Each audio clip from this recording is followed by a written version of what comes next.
Stephen Speak, a podcast about everything and nothing. Don't forget to subscribe. Hello, welcome to episode 10 of Stephen Speak. That's an X in Roman numerals. I'm going to carry on with them lessons because it makes me feel intelligent. How the hell are you? Are you doing well? I hope you are. Today's episode is going to be a bit of a strange one, I think. No, not strange. Maybe strange. I don't know. I don't know what I'm saying, as normal. I'll explain. I've mentioned a few times on the Extra Speaks and Stephen Speak, like how my brain works or doesn't, as the case may be. And I just feel that I kind of want to explore that a little bit with you. So I've called this episode "My Brain Hurts." That's not to be derogatory to the thing that I'm going to be talking about. It's just because that's what describes me, I think. Anyway,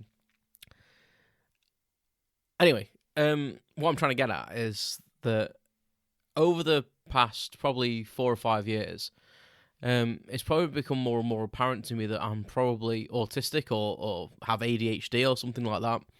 And it's not something I would say lightly. It's not something I've not been diagnosed. But it's not something that I relish in having that label neither. But it's just a thing that there's always something in the background, and just something that I think I'm going to seek help with it, to be honest, because more and more as I'm kind of accepting the real Stephen, more things come out that I have been hiding, I would say. So I'll take you back a little bit. Like, obviously, ADHD is a attention deficit hyperactive disorder.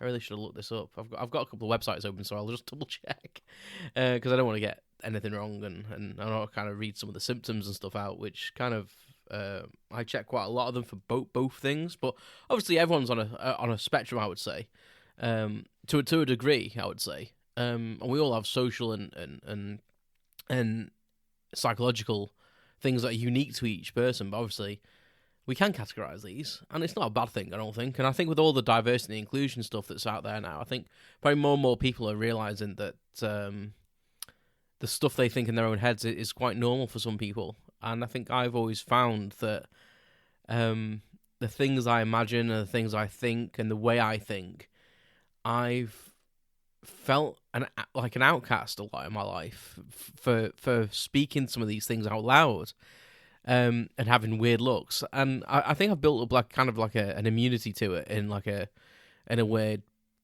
probably overconfident nature. So I've shielded it with being a complete extrovert, where probably I'm quite an introverted person, which is quite polarizing for me. It's quite an opposite thing, and thinking about that, I think sometimes you kind of convince yourself you're one way, and you forget how you actually are. And I think that's what I've done over the years. And don't get me wrong, I can cope with things quite well. Right, I'm going to try and get some order to this. This is part of my problem. Try and get some order into anything. So ADHD is so I can't even read. Attention deficit hyperactivity disorder, ADHD. And I always thought that was an absolute pile of crap. I'm not going to lie. I thought that anyone that said, "Oh, my child's got ADHD," I thought, you know what? They're just naughty, aren't they? Let's face it. They're just naughty. They don't have anything wrong with them. You just need to parent better. And that was obviously young Steve, very opinionated and thinking, kids don't have something wrong with them. They're just naughty. And kids are naughty. And obviously the older I've got, you do realise that, things aren't that black and white. And the same with autism as well. Autism, you can think, oh, well, they're just shy, or they're socially awkward, or they've not been taught how to do that, or they've not been told how to react with people and make friends, and that's a parenting thing as well. But And I think it can come across very much like that. But my parents are awesome. It's nothing to do with that.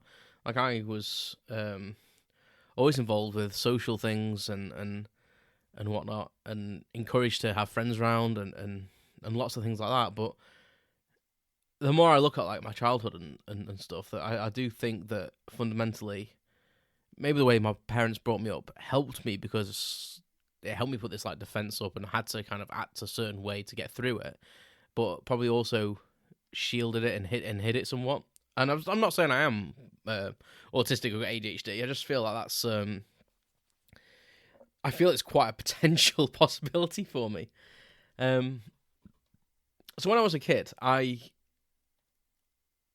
loved, and I still do. This is me all over. I love working with people, love being in a team, but I also really, really love working alone on a project. I love to be in charge of everything, and the bottom line of that is, I just think everyone's an absolute prick, and that's a very sweeping statement for me, but it's like a very throwaway comment as well. I just feel that my abilities are always more than other people's, and that sounds terribly. It makes me sound like a complete arsehole, but I'm not, and I'm very empathetic for other people and aware of myself at the same time. But the initial thought that goes in my head when I was at school and even in adulthood, if someone says, "Oh, you've got to go work with that person," I'd be like, "I don't want to.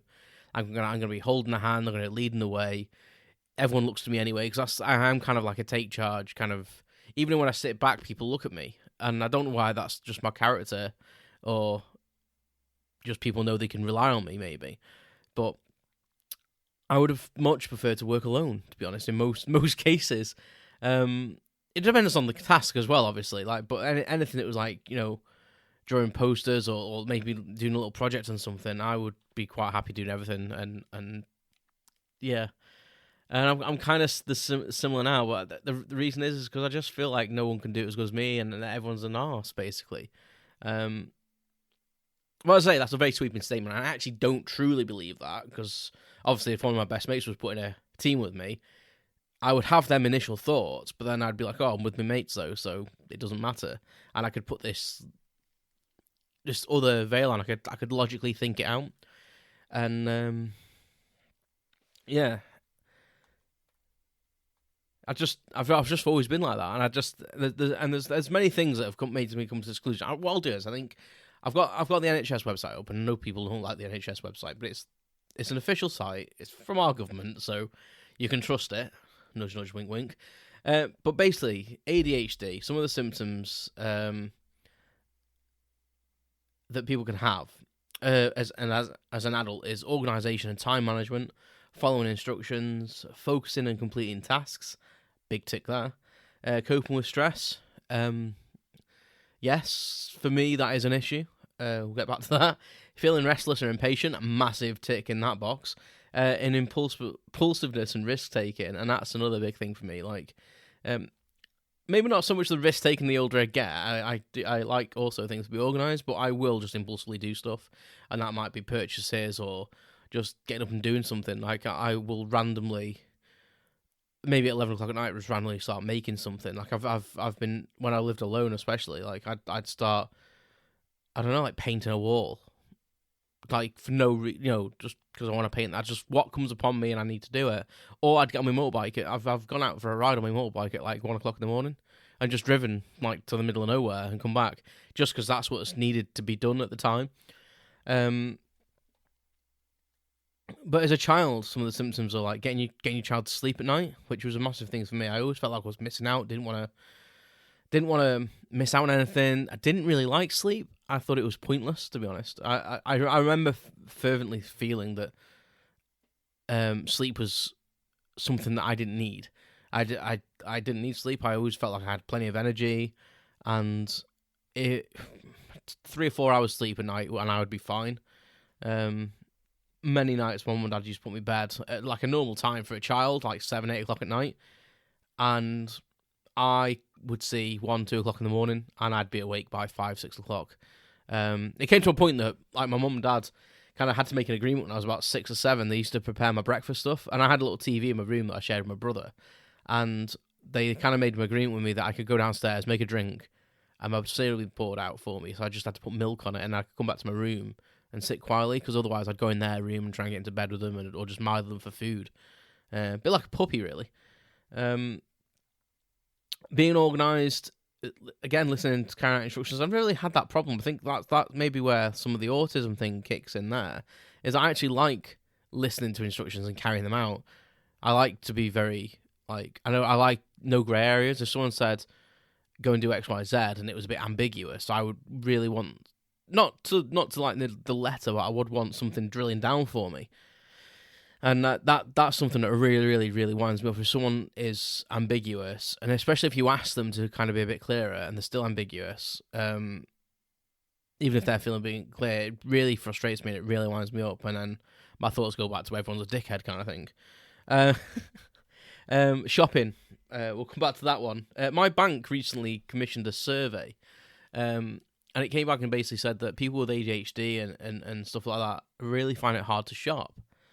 Or not, as the case may be, that we have compulsions, and and I say we, I'm not even diagnosed. I'm just presuming, just because of how I am. But I have to be really, really, really, really disciplined when I go shopping. A bit like a magpie, so something can distract me quite easily, and I'll come away with the non-essentials. I must admit, since I've been married to Sarah, because maybe it's a team effort kind of thing, I rarely forget things now. But I used to go on the way to work, for example, when I worked in the signal boxes. I used to very often, on the way to work, every couple of nights, just grab something for, food-wise for the next couple of days, something to make. And I would always buy DVDs. I'd always look at the technology bits and DVD aisle and stuff like that on the way to work.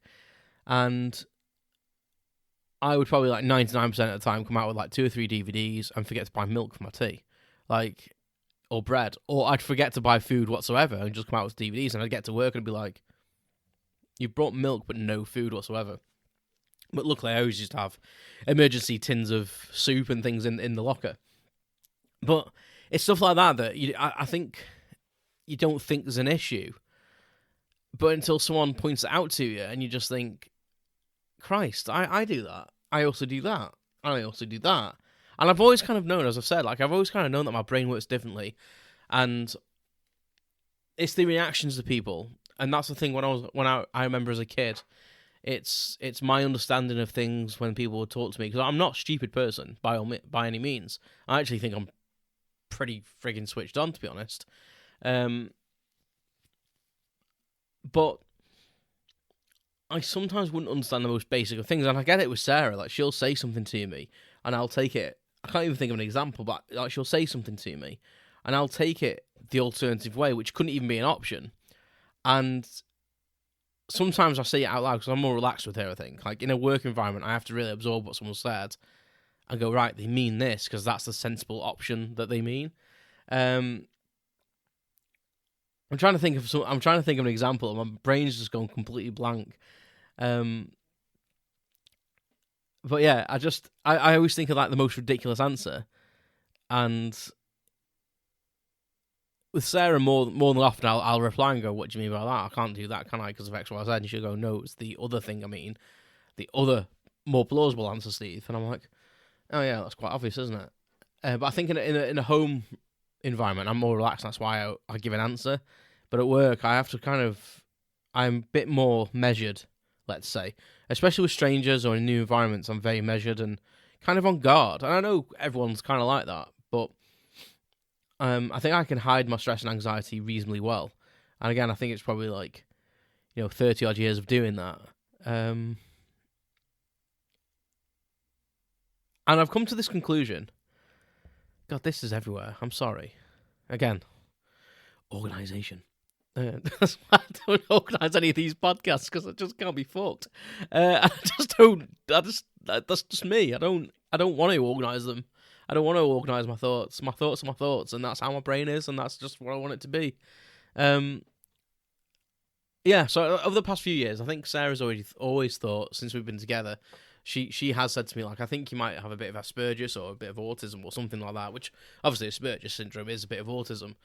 And I thought, I just found it interesting, really. I didn't really pursue it in any way. I just found it interesting. And I kind of probably semi-agreed with some of the points, because when you actually, as you say, read some of the symptoms, you think, you know what, yeah, probably. It's like autism can be very similar kind of symptoms. So like, you like trouble in new environments and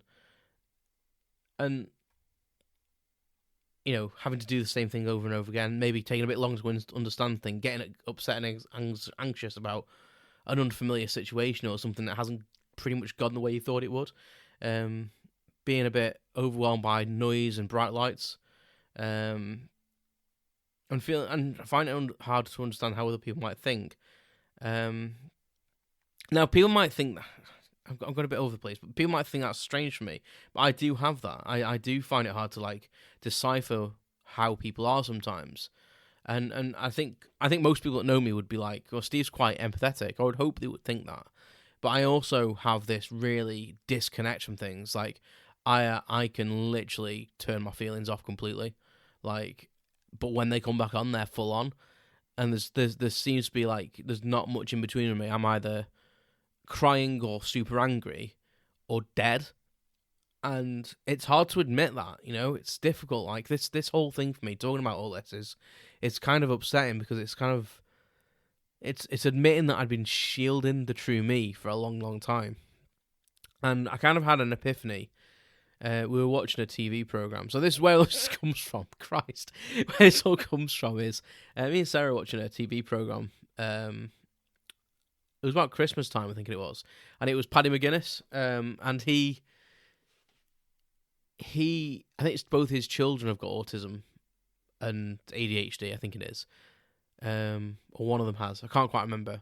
Apologies, Paddy, if you're listening. But they did a whole program about it basically, and it turned out that his wife was autistic.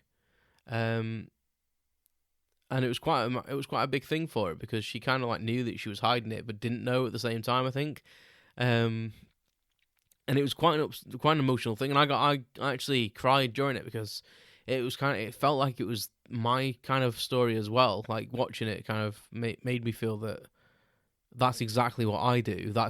Like how she's feeling is exactly how I feel. What she experiences is pretty much what I experience, and it was really, really strange. And the more like this whole like awareness for these things come out, the more, as I say, I think I may be on the spectrum and have ADHD.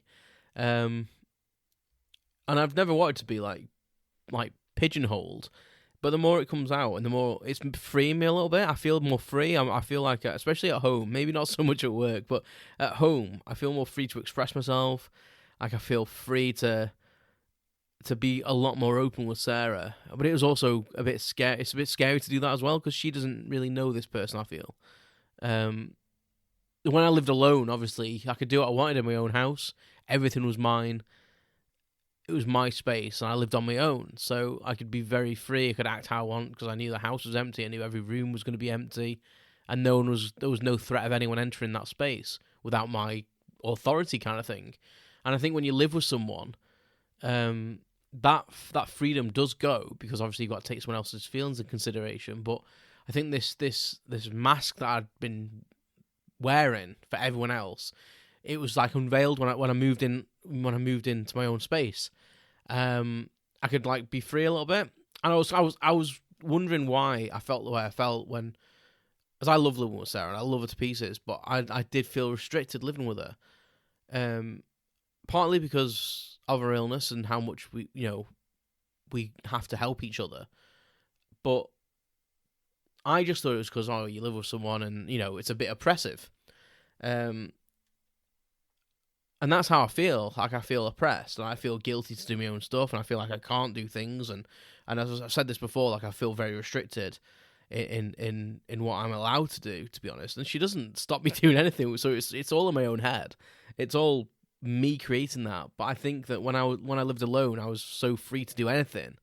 Like if I wanted to play the guitar, I'd go play the guitar, and that's kind of made me realise that when I was living alone, I was probably more myself than I'd ever been, just because of this whole I didn't have to like put anything on when I was living alone.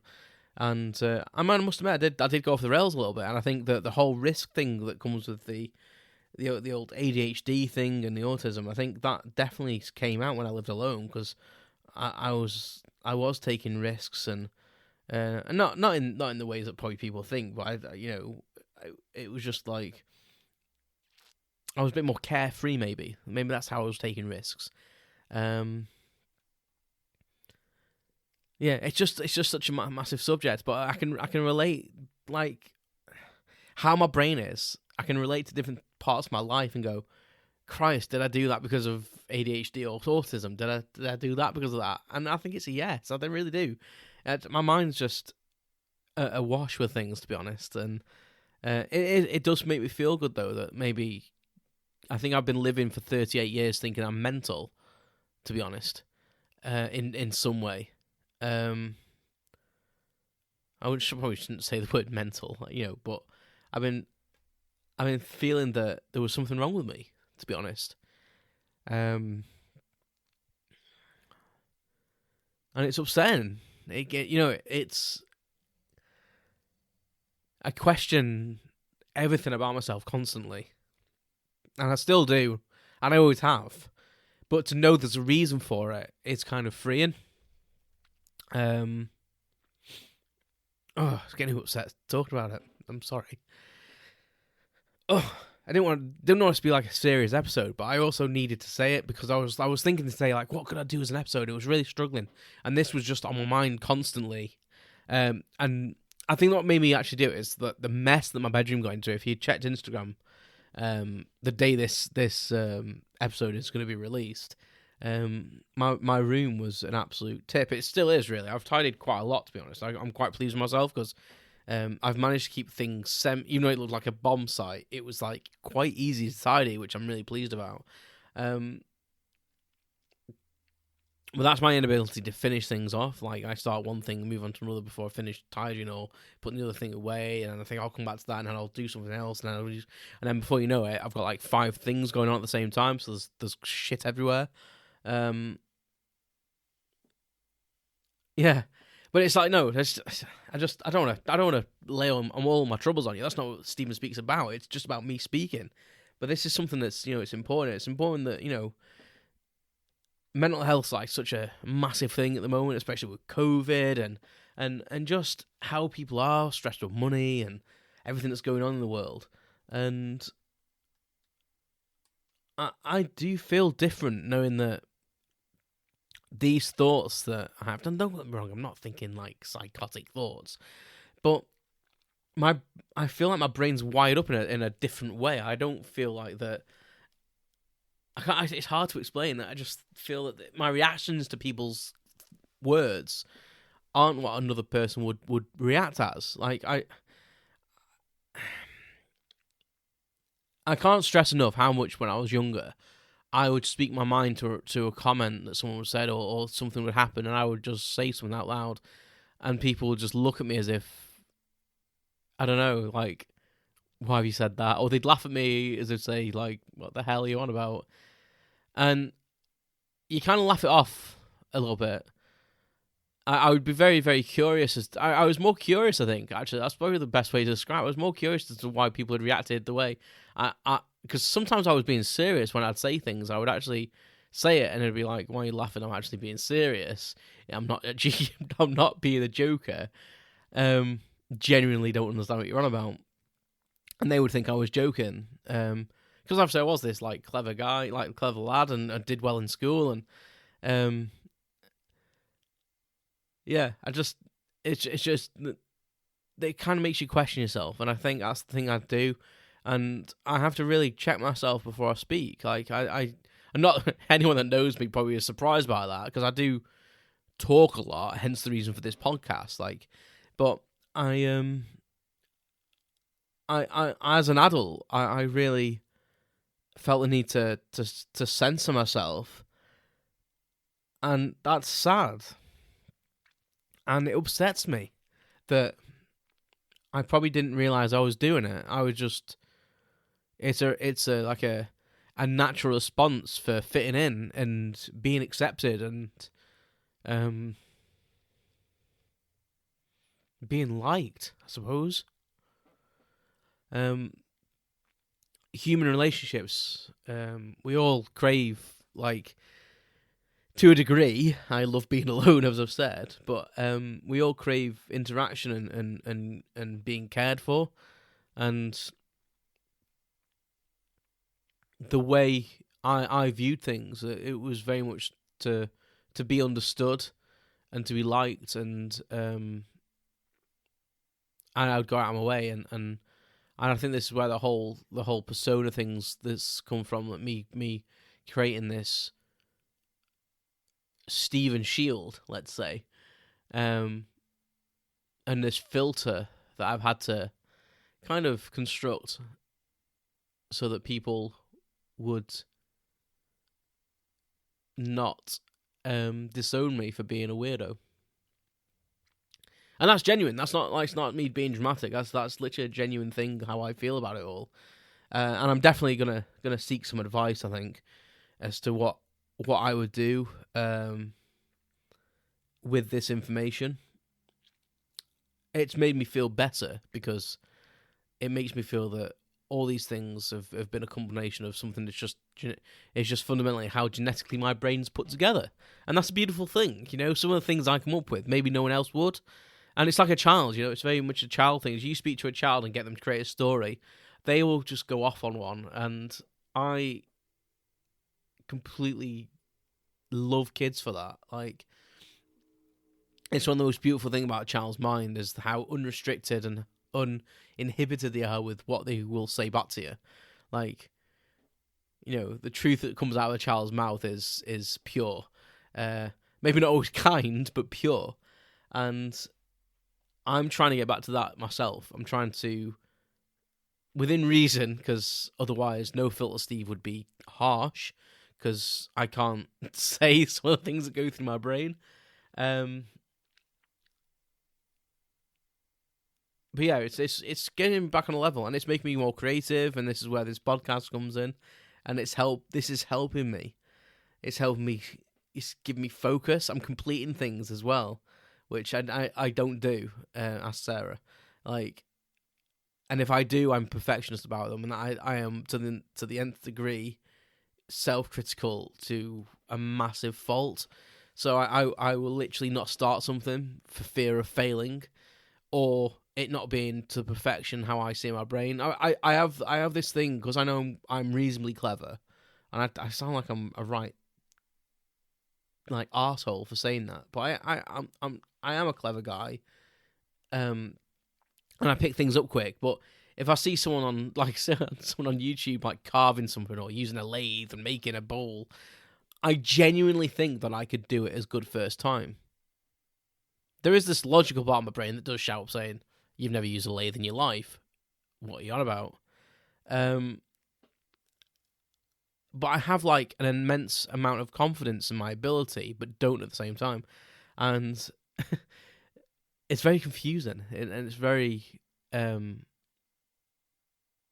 upsetting, and it's very restrictive. And I'm trying to get through it, and I think understanding it and accepting it might be the way.